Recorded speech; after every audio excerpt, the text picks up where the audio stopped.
എല്ലാവർക്കും നമസ്കാരം. ബ്രോമാൻസും കണ്ടു, ദാവീദും കണ്ടു. ബ്രോമാൻസ് എനിക്ക് തീരെ പ്രതീക്ഷയില്ലാത്തൊരു പടമായിരുന്നു. ആൻഡ് ദാവീദായിരുന്നു കുറച്ചും കൂടെ എന്തെങ്കിലുമൊക്കെ ഉണ്ടെന്നൊക്കെ വിചാരിച്ച് പോയി കണ്ടത്. ട്രെയിലർ നല്ല പ്രോമിസിങ്ങാണ് ദാവീദിൻ്റെ. അപ്പോൾ ബ്രോമാൻസ് ഞാൻ കണ്ടു തുടങ്ങിയപ്പോൾ നമ്മുടെ മാത്യുവിൻ്റെ ക്യാരക്ടർ ഉണ്ടല്ലോ, ഭയങ്കര ഓവറായിട്ടൊക്കെയാണ് എനിക്ക് തോന്നിയിട്ടുള്ളത്. ഭയങ്കര ഡിഫറെൻ്റ് ആയിട്ടാണ് പുള്ളി ചെയ്തിട്ടുള്ളത്. പഴയ ആ സിനിമകളിൽ നിന്നൊക്കെ കാര്യമായിട്ട് വ്യത്യസ്തമായിട്ട് പുള്ളി ചെയ്തിട്ടുള്ളൊരു ക്യാരക്ടറായിരുന്നു ഇത്. എൻ്റെ ആദ്യമൊക്കെ എനിക്കത് ഭയങ്കര വെറുപ്പിക്കലായിട്ട് തോന്നി. ആൻഡ് കുറച്ചങ്ങോട്ട് പോയപ്പോൾ പുള്ളിയുടെ ഫ്ലേവർ കൂടെയുള്ള അഭിനേതാക്കൾക്ക് കിട്ടിത്തുടങ്ങി. അപ്പം കുറച്ച് ഇൻട്രസ്റ്റിംഗ് ആയി. ആൻഡ് റൊമാൻസിൻ്റെ ഒരു സെക്കൻഡ് ഹാഫ് കഴിയുന്നതോടുകൂടി അത്യാവശ്യം നല്ല രീതിയിലുള്ളൊരു കോമഡിയൊക്കെ വർക്കൗട്ട് ആയിട്ടുണ്ട്. ആൻഡ് അമൽ ഡേവിസിൻ്റെ ക്യാരക്ടർ അടിപൊളിയായിട്ട് പരിപാടികൾ അവതരിപ്പിച്ചിട്ടുണ്ട്. ആൻഡ് ക്ലൈമാക്സിനോട് അടുത്തുള്ള അർജുൻ അശോകൻ്റെ പെർഫോമൻസ് നന്നായിട്ട് തന്നെ അതുണ്ട്. കണ്ടിരിക്കാൻ പറ്റുന്നൊരു സിനിമ എന്ന രീതിയിൽ നിങ്ങൾക്ക് റൊമാൻസിനെ സമീപിക്കാം.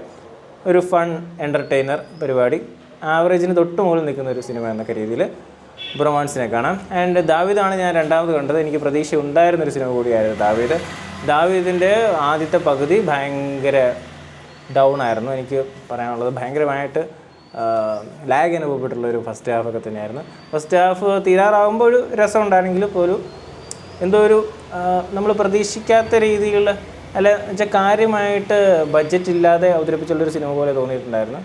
സെക്കൻഡ് ഹാഫ് വന്നപ്പോൾ ദാവീദ് പിക്കപ്പ് ചെയ്തു. അവസാനത്തെ ഒരു അരമണിക്കൂർ അടിപൊളിയായിട്ടുണ്ടായിരുന്നു ദാവീദ്. പക്ഷേ എനിക്കൊരു ആവറേജ് സിനിമയായിട്ട് തന്നെയാണ് ദാവീദിനെ തോന്നിയിട്ടുള്ളത്. ആൻഡ് പൈങ്കിളി ഞാൻ കണ്ടിട്ട് അഭിപ്രായം പറയാം. കണ്ടവരുണ്ടെങ്കിൽ ഉറപ്പായിട്ട് പൈങ്കിളിയുടെ അഭിപ്രായങ്ങൾ കമൻറ്റിൽ പറയുക.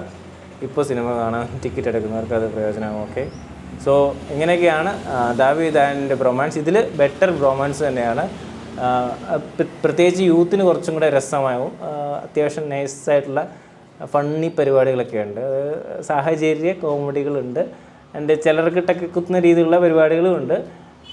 അമൽ ഡേവിസ് തന്നെ കുറേ സാധനങ്ങൾ ഇടുന്നുണ്ട് കയ്യിൽ നിന്ന്, ഒക്കെ നന്നായിട്ട് വന്നിട്ടുണ്ട്. സോ റൊമാൻസിന് പോകുക ആദ്യം, അതിനുശേഷം നമുക്ക് ദാവീദിന് പോകാം. ഈ പൈങ്കിളി കണ്ടിട്ടുള്ളവരുണ്ടെങ്കിൽ അവർ കമൻറ്റിൽ അഭിപ്രായം പറയുക. സോ അടുത്തൊരു വീഡിയോ വരുന്നേ.